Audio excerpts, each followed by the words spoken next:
আসসালামু আলাইকুম। আপনারা দেখবেন এখন আমার হাঁসের কি খাওয়াই। আপনারা দেখেন, এই যে দেখেন কাঁকড়া মেরে আনছি। এই যে কাঁকড়া, এই দেখেন নীলহা কাঁকড়া। এখন কি কাঁকড়া খাওয়াইলে ভালো হবে? একটু কমেন্ট করে জানাবেন।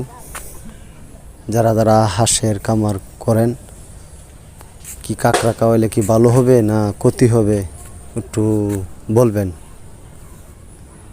আর এই ভিডিওটা আপনার ফুল ভিডিওটা দেখেন। আশা করি ভিডিওটা যারা যারা চ্যানেলটা সাবস্ক্রাইব করছেন না, চ্যানেলটা সাবস্ক্রাইব করে দিবেন। নতুন নতুন হাঁসের ভিডিও দেখবেন। আমার নাম হলো মোহাম্মদ খায়রুল ইসলাম। এই হাঁসটি আমার এই যে বিলে গেছি, বিলে রাখি। আপনারা দোয়া ও ভালোবাসা